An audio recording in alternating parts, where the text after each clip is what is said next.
Itu pas aku lagi wedangan minum kopi lah, dia ngajak bicara soal pertemuan Jokowi sama Sinuwun, Sultan Hamengkubuwono. Lah sejak semalam setelah mendengar ceritanya itu, tidurku nggak nyenyak, jadi kurang tidur. Ada beberapa pertimbangan dan salah satunya ya sudah tak kupas beberapa hari lalu.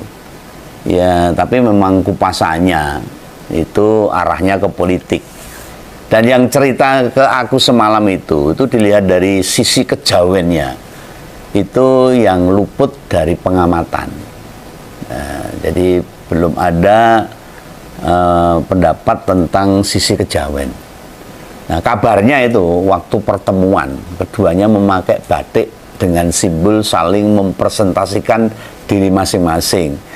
Nah ini ya menurut Begawan apakah mereka paham atau tidak saya nggak tahu, tapi kalau ngarso dalem saya kira tahu apa yang dia pakai. Nah bermula dari rombongan warga Jogja itu menggelar laku budaya ke makam Raja Mataram. Loh ngapain mereka itu? Nah mereka mengadukan Jokowi pada leluhur Mataram. Ke makam Panembahan Senopati itu upaya secara tradisi yang melihat perilaku wong Jawa bekas pemimpin ning lali karo Jawane, seorang pemimpin tapi lupa akan kaidah-kaidah budaya Jawanya. Peribasane itu bahasa Jawanya itu melik gendong lali. Ya lupalah dengan segala yang apa yang dia lakukan. Jadi dari orang biasa menjadi orang yang memimpin jadi lupa diri lah. Nah, perilakunya saat ini malah kebablasan, kelewat batas itu. Menerjang norma-norma etika hingga budaya Jawanya. Lah andai dibiarkan ini maka timbal balik atau efeknya bakal buruk bagi juga masyarakat Indonesia. Sudah banyak kok tokoh elit budayawan yang mengingatkan tapi ternyata tidak digubris. Moto picek kuping budek. Itu ekstremnya seperti itu. Nah dalam budaya Jawa apa yang terlihat sekarang ini ya hanya bisa dikembalikan pada leluhurnya. Biar ada teguran supaya dinasihati. Ini sekaligus bentuk sambat mengadu pada pendiri dinasti Mataram. Nah perkaranya ini dalam salah satu kesempatan Jokowi itu menggunakan atau mengenakan kuluk Mataram Kartosuro yang dianggap menyerupai Raja Jawa dengan gelar Amangkurat pada hari ulang tahun RI yang ke-78 beberapa tahun yang lalu. Nah ini pemakaian kostum raja membuat dirinya kena tulah, terjerat dengan syahwat kekuasaan seperti apa yang dilakukan oleh Amangkurat itu. Nah kostum waktu itu disebut sebagai Songkok Singkepan Agung. Orang yang nemui Begawan semalam itu menuturkan Jokowi itu kelewat, terjebak dan merasa harus tetap menggenggam kekuasaan. Sesuatu yang sudah digenggam dia sangat eman-eman untuk dilepas.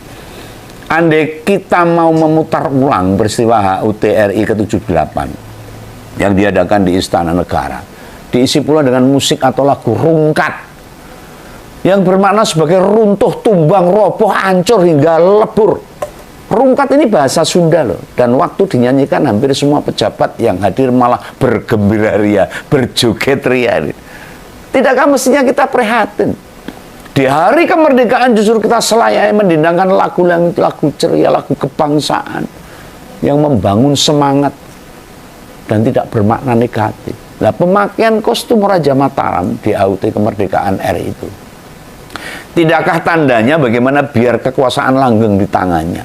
Dan peristiwa 5 bulan lalu itu mungkin dilalaikan begitu saja. Jokowi tanpa malu bertemu dengan si raja, ya Raja Jawa yang asli, Sri Sultan Hamengkubuwono. Tujuannya apalagi bila bukan harus dia kalahkan. Ini pendapat Begawan. Tentu pertarungan ini bukan pertarungan secara fisik loh, gelut, tinju teman-teman, bukan. Pertarungan malah mengalahkan Raja Jawa ya dengan simbol pengaruh dan sebagainya. Maka tanpa nunggu waktu Jokowi segera meluncur ke Keraton Jogja. Hal ini bukan tidak dipahami sama Sinuwun. Ngarso dalem paham. Apa motifnya dan berharap kedatangannya itu buat meminta maaf? Ini sudah memporak-porandakan Nusantara, warisan Mataram ini. Ada yang masih ingat kapan pertemuan antara Sri Sultan sama Jokowi? Lihat saja itu. Dilakukan pada Rabu Pahing yang angka neptunya itu 16. Itu weton yang paling sakral menurut Jawa.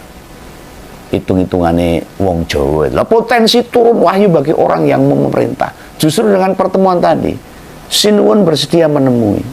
Kalau wangsitnya memang tiba, dimaknai sebagai manembah kembali pada asalnya. Ini kesempatan tuh mengembalikan wahyu atau amanah yang sempat turun pada presiden 2 periode itu. Nah, sebagai Raja Asri, ngarso dalem Sri Sultan merasa lego, pelong itu, sebab secara perlahan. Halo teman-teman, kembali lagi bersama saya di channel ini. Salam NKRI harga mati. Nah teman-teman, dalam video ini ada sebuah cuplikan dari Mas Begawan lagi yang mengatakan Sri Sultan versus dengan Jokowi, perang dingin Raja Jawa. Ada apa teman-teman? Bisa dikatakan ada perang dingin gitu loh. Nah kita akan membahas dari beberapa, kita akan kupas dari beberapa komentar dari masyarakat yang memang mengutip tentang permasalahan tersebut.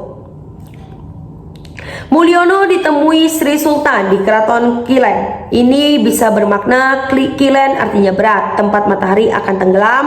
Ini juga merupakan pertanda si Mulyono yang akan segera tenggelam dan padam.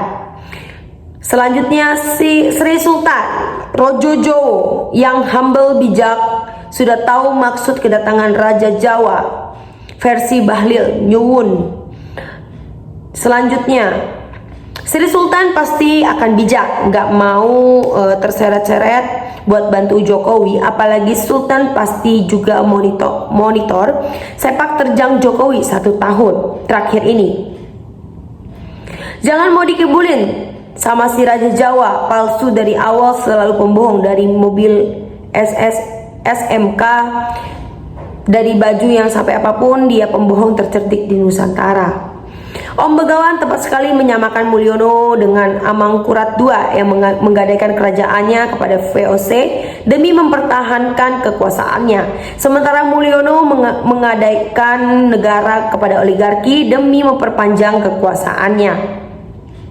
Betul apa yang dikatakan almarhum Bapak Rizal Ramli saat Jokowi mengenakan baju adat Egeman Sokong Sikepan Ageng bahwa Jokowi ingin menjadi raja di Indonesia yang akan membangun dinasti politik.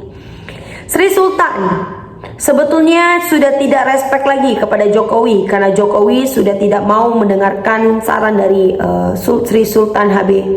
Tapi karena hanya menghargai dan sopan santun orang Jawa, pesan yang diabaikan Jokowi yang pertama, jangan pernah menyakiti Megawati. Yang kedua, kalau urusan pribadi jangan membawa nama Keraton Jogja. Itulah inti sesungguhnya. Mulyono tidak memahami etika sebagai orang Jawa. Yang ada dalam pemikirannya hanya ambisi kekuasaan semata. Betul sudah lengser masih kesana kesini untuk Gibran Mahkamah Keluarga 2029. Rakyat Indonesia sudah cerdas, tidak bisa dibohongi lagi. PSI Partai Kaisang Jokowi baliho besar di mana-mana dapat 2%. Tidak lolos rakyat Indo cerdas. Selanjutnya, sang mantan level bila disandingkan dengan Sri Paduka yang mulia Kajeng Sultan. Bukan hanya kualat sama Trah Mataram, tetapi juga kualat sama Sultan Kutai juga. Di HUT RI 2024 dia memakai pakaian Sultan Kutai. Keterlaluannya lagi, Sultan Kutai tidak diundang.